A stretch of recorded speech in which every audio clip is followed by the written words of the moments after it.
ہم بہت روتے ہیں، یہ ہو رہا ہے وہ ہو رہا ہے، حل کیا ہے وہ بتاؤ۔ حدیث میں حل پیش ہے۔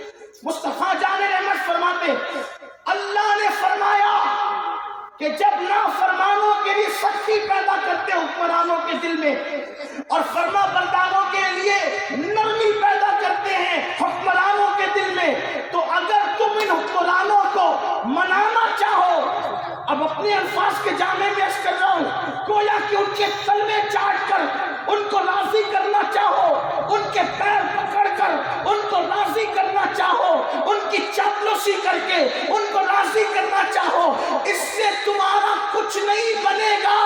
اللہ فرماتا ہے اگر ایسے وقت میں حالات بدلنا ہے تو تمہیں دو کام کرنا ہوگا، گناہوں کو چھوڑو اور میری بارگاہ میں گر گرانا شروع کرو، میں تمہارے حالات بدل دوں گا۔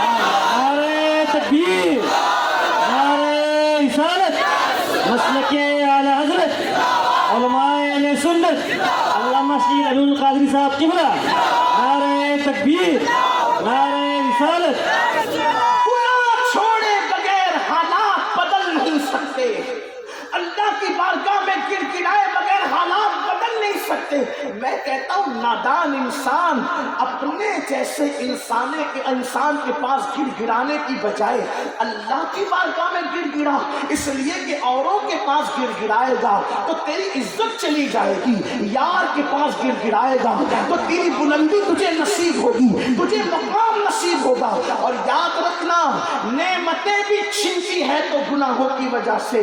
اگرچہ ہم اہل سنت انبیاء کرام کی طرف گناہ کی نسبت کو حرام تصور کرتے ہیں، مطلقاً خطا کی نسبت کو بھی حرام تصور کرتے ہیں، ہم تو عشق و محبت کا مسلک رکھتے ہیں، اس لیے ہم انبیاء کرام کے حوالے سے احادیث میں جو بات آئی ہے اس کو احتیاطاً لغزش پیغمبرانہ تصور کرتے ہوئے اور تعبیر کرتے ہوئے بتاتے ہیں۔ سن لو میری اور آپ کی اوقات کیا ہے۔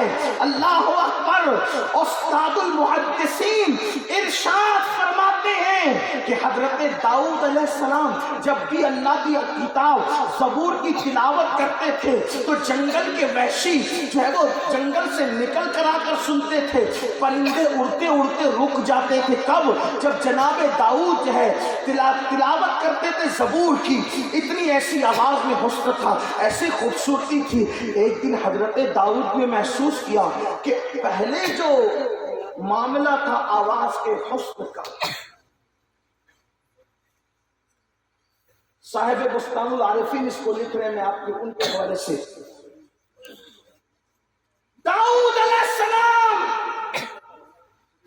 محسوس کرتے ہیں کہ وہ پرندوں کا رک جانا، وہ وحشی درندوں کا جنگل چھوڑ کر میری آواز کو سن کر زبور کے سننے کے لیے آنا، اب وہ نہیں ہو رہا ہے۔ تو اللہ سے اس کی مولا میری آواز میں وہ جو تاثیر تھی، وہ جو اثر تھا، میں وہ اب نہیں دیکھتا، اس کی وجہ کیا ہے؟ تو اللہ نے فرمایا داؤد کیا تم سے ایک لغزش پیغمبرانہ نہ ہوئی؟ کیا تم سے ایک لغزش پیغمبرانہ نہ ہوئی؟ اور آگے بڑھ کے کہہ لیں کیا تم سے لغزش معصومانہ نہ ہوئی؟ یہ حد ہے ہماری، اس سے زیادہ کیا کہیں؟ ہم تو ادب والے لوگ ہیں، اس لیے تمہاری آواز میں جو اثر تھا وہ اثر اٹھا لیا گیا۔ اب داؤد اگر تم چاہتے ہو کہ وہی تاثیر پرندوں کے رکنے والی اور درندوں کے جنگل چھوڑ کر آ جانے والی میں تمہاری آواز میں دوبارہ پیدا کر دوں، تو اس لغزش پیغمبرانہ، لغزش معصومانہ سے توبہ کر، رجوع کر لو تاکہ وہ نعمت ہم تمہیں پھر عطا کرے۔ مسلمانوں، اللہ اپنے مقبولوں کے ساتھ اتنی غیرت کا معاملہ کیوں کرتا ہے اور حدیث اس کو کیوں بیان کرتی ہے؟ صرف اس لیے تاکہ ہماری آنکھیں کھل جائے۔ جب محبوبوں کے لیے غیرت کا یہ عالم ہے تو ہمارے لیے، آپ کہتے ہیں میری مائنڈ سے پہلے بہت چلتی تھی اب بند ہو گئی۔ مکرانہ والوں، اگر برا لگے تو معاف کرنا، بات چلتی تھی اب بند ہو گئی، مندی آ گئی، نہیں چلتی۔ یقیناً میرے بھائی تو نے اللہ کی کوئی نافرمانی ضرور کی ہوگی۔ کسی پیر کا تعویذ طلب کرنے سے پہلے اپنے دل کے لٹکتے ہوئے تعویذ کی طرف غور کر اور اس کے بعد سوچ کہ تو نے کسی کا دل تو نہیں دکھایا، تو نے سود کے دھندوں کے اندر کسی کی مدد تو نہیں کی، کسی حرام کاروبار کرنے والے کا تو دست و بازو تو نہیں بنا، کسی عورت پر تو نے پاپ کی نظر تو نہیں ڈالی۔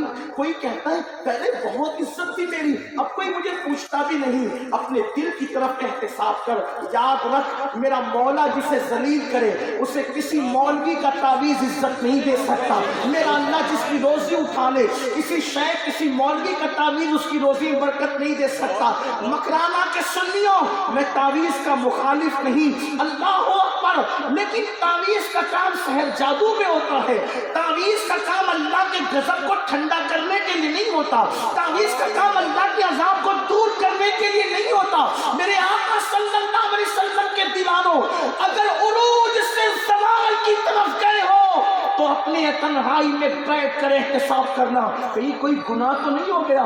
سیدنا داؤد جیسے پارسا معصوم کو کہا جا رہا ہے کہ تم سے لغزشیں معصومانہ ہو گئی داؤد، تمہاری آواز کا حسن جو دیا تھا وہ جو دیا تھا تو اب اس کا وہ اثر نہ رہا، اب اگر توبہ کرتے ہو پھر عطا کریں گے۔ میں یہاں آ کر کے دم ہوں مولا، ہم کون ہیں، ہماری اوقات، نعمتوں کے زوال سے ڈرو، چھین دی جائے گی۔ نعمت دینے والے خدا کی فرما برداری کی بجائے نافرمانی پہ آ جاؤ گے، چھین لے گا۔ دوسروں سے عبرت حاصل نہیں کرو گے تو تمہیں عبرت کا ذریعہ بنا دیا جائے گا۔ اس لیے اللہ کی بارگاہ میں گر گراؤ۔ لوگ یہی کہہ رہے ہیں میرا کاروبار بند ہوا کسی نے کچھ کر دیا، میری عزت گئی کسی نے کچھ کر دیا، میں بیمار پڑا کسی نے کچھ کر دیا، میرے گھر کی رونق گئی کسی نے کچھ کر دیا، میاں بیوی کی محبت گئی کسی نے کچھ کر دیا۔ سب کہتے کسی نے کچھ کر دیا، کسی نے کچھ کر دیا، لیکن یہ مجھ سے بہت بڑے بڑے اللہ والے یہاں موجود ہیں اور میں تو بہت بڑا گنہگار ہوں، لیکن آج میں پوری ذمہ داری سے کہتا ہوں کسی نے کچھ کر دیا، کسی نے کچھ کر دیا، کسی نے کچھ کر دیا، ہاں کر دیا، کسی نے نہیں تم نے خود کیا۔ کسی کا جادو تمہاری اتنی عزت پہ حملہ نہیں کر سکتا تھا جتنے تمہارے راتوں کے جرائم تمہیں ذلیل کرنے میں مؤثر ہے۔ تمہارے کاروبار کو ختم کرنے میں کسی کی نظر بد و کمال نہیں دکھا سکتی تھی جتنے تمہارے جرائم۔ ہمارے جرائم ہمیں تباہ کر رہے ہیں، ہمارے جرائم ہمیں لوٹ رہے ہیں، اس کا حل میرے اللہ نے دیا۔ میری بارگاہ میں گڑ گڑا لے، اپنے گناہوں سے معافی مانگ لے، بڑی معذرت کے ساتھ آپ کتنی بڑے ولی کی آستانے پر چلے جائیں آپ کا مسئلہ حل نہیں ہوگا۔ کب تک؟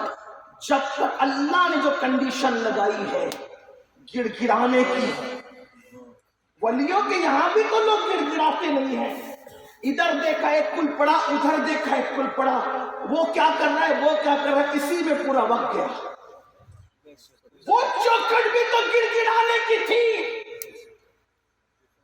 وہ چوکھٹ بھی تو، اور ولی کے چوکھٹ پہ گڑ گڑانے کا کیا فائدہ تھا کہ چل کسی ایسی جگہ تیرے دل میں روحانیت نہیں آتی کہ دل سخت ہو گیا گناہ کی وجہ سے تو وہاں آنسو نہیں نکلتے، تو زندگی بھر کسی اللہ کے لیے رونے والے کے قدم میں آ کے بیٹھ تاکہ اس کی نظر تیرے دل پہ ہو تو تیرے چناسو نکل جائے اور تیری بگڑی بن جائے۔ اس لیے کہ مجھے کوئی ولی نظر نہیں آتا جو اللہ کے لیے رونے والا نہ ہو، مجھے کوئی ولی نظر نہیں آتا جو اللہ کے لیے آہو بکا کرنے والا نہ ہو۔ اللہ اکبر، ہر چیز کا ایک نصاب ہے اور اللہ کی دوستی کے نصاب میں پہلا سبق یہ ہے جب تک اللہ کے لیے روئے گا نہیں، گڑ گڑائے گا نہیں، اللہ کی دوستی تو حاصل کر ہی نہیں سکتا۔ اس لیے محمد